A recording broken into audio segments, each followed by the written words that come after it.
आजीवन संगीतकार रहे। ग्लेन मिलर संगीत के लिए ही बने थे। एक कठिन शुरुआत के बाद वो सेकेंड वर्ल्ड वॉर तक अमेरिका के सबसे सफल कलाकारों में से एक बन गए थे और अपने देश की सेवा करने के लिए सेना में भी शामिल हो गए। हालांकि अपनी प्रसिद्धि के चरम पर मिलर अचानक दुनिया से गायब हो गए। एक जीवित लेजेंड बिना किसी निशानी के कैसे गायब हो गया? ग्लेन मिलर के इर्द गिर्द रहस्य आज भी हैं और उनके ठिकाने की तरह उनके जवाब भी मायावी हैं। तो आइए जानते हैं कि क्या हुआ था ग्लेन मिलर के साथ और आज तक ये रहस्य बना है कि आखिर उनके साथ ऐसा क्या हुआ। हमारे चैनल पर आपका फिर से स्वागत है। अगर आपको हमारे वीडियोस पसंद आ रहे हैं तो प्लीज हमें सब्सक्राइब जरूर करें। एल्टन ग्लेन मिलर का जन्म और उनके शुरुआती साल क्लैरिंडा, आयोवा में बीते। 1 मार्च 1904 को जन्मे ग्लेन अपने माता पिता एल्मर और मैटी लू के साथ रहते थे। उनके 2 भाई और एक बहन भी थी। परिवार पहली बार ट्रायोन, नोब्रास्का में चला गया जब ग्लेन सिर्फ 2 साल के थे। उनके जवानी के दौर में परिवार कई बार शहर बदलता रहा। ग्लेन को एथलेटिक्स का शौक था और उन्होंने कोलोराडो के फोर्ट मॉर्गन में अपनी सीनियर टीम के लिए फुटबॉल खेली थी। हालांकि संगीत के प्रति उनके प्रेम ने फुटबॉल में उनकी रुचि को दबा दिया। उन्होंने बचपन में मैंडोलिना बजाना शुरू किया, लेकिन कुछ ही समय बाद उन्होंने अपना ध्यान ट्रम्बोन पर केंद्रित किया। स्कूल के दौरान उन्होंने दोस्तों के साथ म्यूजिक ग्रुप बनाया और हाई स्कूल में लोकप्रिय नृत्य संगीत में विशेष रूप से रुचि दिखाने लगे। वास्तव में उन्होंने लार्मी व्योमिंग में एक संगीत कार्यक्रम में भाग लेने के लिए अपने हाई स्कूल स्नातक समारोह को छोड़ दिया, जिससे उनकी परेशान मां को उनकी अनुपस्थिति में उनका डिप्लोमा स्वीकार करना पड़ा। हाई स्कूल के बाद मिलर ने अपना पहला पेशेवर music programme bite centre orchestra के साथ किया, जो डेनवर क्षेत्र का एक लोकप्रिय ग्रुप था। इसके बाद वो कोलोराडो विश्वविद्यालय चले गए, जहां वो एक साथी छात्र के बैंड में शामिल हो गए और कई संगीत अवसरों की खोज करने लगे। दुर्भाग्य से इससे स्कूल के काम के लिए उन्हें बहुत कम समय बचता था और उन्होंने कॉलेज छोड़ने और अपने करियर पर ध्यान केंद्रित करने का फैसला किया। हालांकि यूनिवर्सिटी में अपने कार्यकाल के दौरान ही उनकी मुलाकात अपनी पत्नी हेलेन से हुई। 1928 में उनकी और हेलेन की शादी हो गई और वो न्यूयॉर्क शहर में बस गए। ग्लेन ने 1935 में अपने नाम से पहली बार रिकॉर्डिंग करके खुद को आगे बढ़ाने की कोशिश की। हालांकि रिकॉर्डिंग की बिक्री धीमी रही। उन्होंने 2 साल बाद फिर से कोशिश की।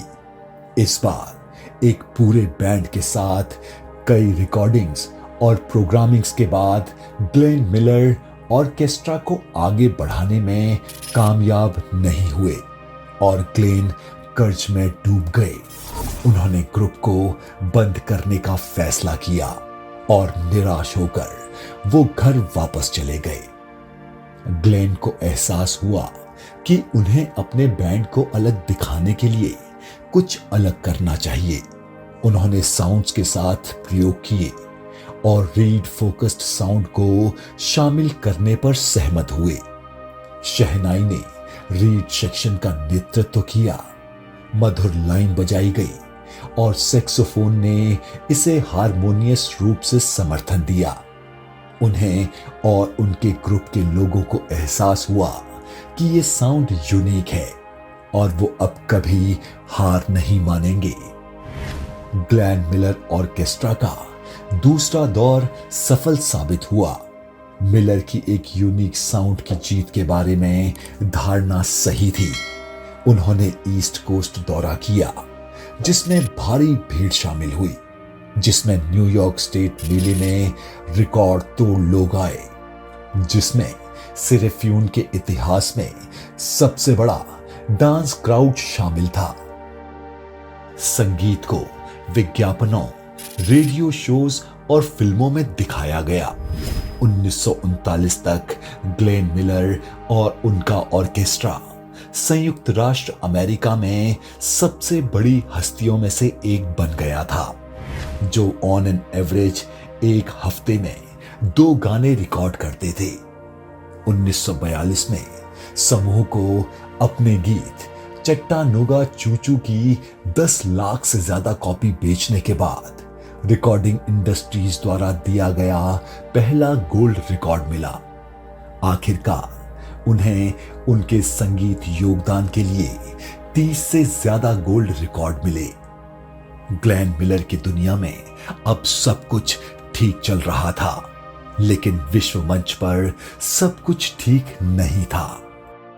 7 दिसंबर 1941 को जापानियों ने हवाई के पर्ल हार्बर पर हमला किया।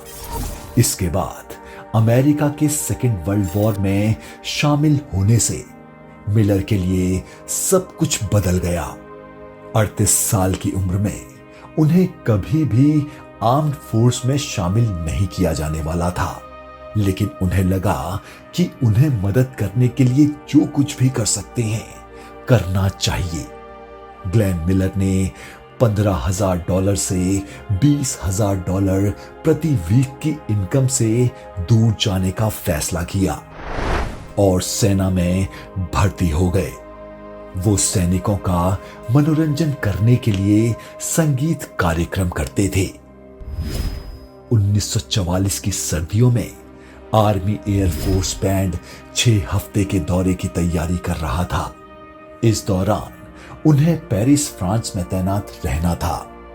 पेरिस को 24 अगस्त को मित्र राष्ट्रों द्वारा मुक्त कर दिया गया था। यूरोप में युद्ध 9 मई 1945 तक जारी रहेगा, ये कहा गया। इसीलिए महाद्वीप पर तैनात बड़ी संख्या में सैनिकों को क्रिसमस के लिए मनोरंजन की आवश्यकता थी। मिलर को अपने ऑर्केस्ट्रा के साथ बाकी सदस्यों से पहले यात्रा करने के लिए कहा गया, ताकि वो व्यवस्थाएं पूरी कर सकें। उन्हें थर्सडे 14 दिसंबर को पेरिस के लिए निर्धारित सैन्य ट्रांसपोर्ट द्वारा उड़ान भरने के लिए बुक किया गया था, लेकिन खराब मौसम के कारण उड़ान कैंसिल कर दी गई। फाउलर ने कहा था कि विमान में केवल 3 लोग सवार थे, एक सिंगल इंजन वाला नोर्डाइन C-64 नार्समैन, जिसका ऑपरेशन एक अन्य अमेरिकी कर रहा था। उड़ान धुंध और कोहरे के कारण डिले होने के बाद फ्राइडे 15 दिसंबर को 1:55 BST पर एयरोड्रोम के लिए रवाना हुआ। मिलिट्री ऑब्जर्वर ने विमान को 14:30 से 14:45 के बीच इंग्लैंड से साउथ की ओर बीची हेड के ऊपर उड़ते हुए देखा, लेकिन ये फ्रांस के ऊपर नहीं दिखा। उनका ग्रुप 18 दिसंबर को अपने नेता से मिलने की उम्मीद में पेरिस पहुंचा। उलझन में पड़कर उन्होंने सैन्य अधिकारियों से संपर्क किया, जिन्हें उनकी यात्रा योजनाओं के बारे में सूचित नहीं किया गया था। डेनिस स्प्रिंग ने कहा है कि ग्लेन ने अपने वास्तविक यात्रा आदेशों का उल्लंघन किया था। हालांकि समय सीमा को पूरा करने के दबाव में उन्होंने अपने कर्तव्यों का निर्वहन अपनी इच्छा अनुसार नहीं किया। उन्हें उनका खामियाजा भुगतना पड़ा। नार्समैन या उस पर सवार लोगों का कोई सुराग अब तक नहीं मिल पाया है। विमान या लोगों का मलबा या अवशेष कभी बरामद नहीं हुए। 24 दिसंबर को आर्मी एयर फोर्स ने आधिकारिक तौर पर विमान और चालक दल को लापता घोषित कर दिया। और मान लिया गया कि विमान इंग्लिश चैनल में गिर गया होगा। ग्लेन मिलर को अंततः मृत घोषित कर दिया गया। मिलर के लापता होने के पीछे विभिन्न सिद्धांत सामने आए हैं। क्या इसे दुश्मन के बम वर्षकों ने गिरा दिया था? क्या ये मित्र देशों के विमानों से छोड़े गए बमों से गलती से मारा गया? स्प्रिंग ने कहा कि 1945 में बेडफोर्ड में 8वीं वायुसेना द्वारा की गई जांच में निष्कर्ष निकाला गया कि C-64 विमान पायलट की गलती, मैकेनिकल खराबी और खराब मौसम के कारण इंग्लिश चैनल के ऊपर से गायब हुआ था, जो आज तक रहस्य बना हुआ है। स्प्रिंग ने कहा कि ग्लेन मिलर का संगीत सबसे महान पीढ़ी का संगीत है।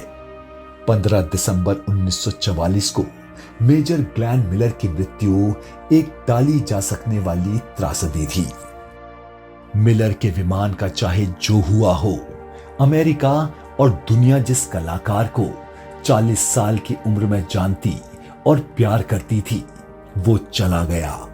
उसके गायब होने के बाद भी आर्मी एयर फोर्स बैंड ने कुछ महीने तक बजाना जारी रखा और 1950 में एयरमैन ऑफ नोट नामक एयर फोर्स बैंड बनाया गया, जो सेना में पुनर्जीवित संगीत लाने के प्रयासों की सफलता का एक उदाहरण है। ग्लेन मिलर को मरणोपरांत कांस्य सितारा से सम्मानित किया गया। ये पुरस्कार उन सैनिकों और महिलाओं को दिया जाता है जो वीरतापूर्वक या सराहनीय उपलब्धियां या सेवा के द्वारा खुद को अलग पहचान देते हैं। अपने MIA दर्जे के कारण मिलर आर्लिंगटन नेशनल कब्रिस्तान में एक स्मारक हेडस्टोन के लिए पात्र हो गए, भले ही उनका शव ना हो। 1992 में उनके सम्मान में आर्लिंगटन में एक पत्थर रखा गया था। हेलेन के कहने पर 1950 में पुनर्जीवित ग्लेन मिलर ऑर्केस्ट्रा अभी भी 21वीं सदी में दुनिया भर में दौरा कर रहा है। अगर आपको हमारे वीडियोस पसंद आ रहे हैं तो प्लीज हमें लाइक, शेयर, कमेंट और सब्सक्राइब जरूर करें, ताकि ऐसे ही इंटरेस्टिंग वीडियो हम आपके लिए लाते रहें।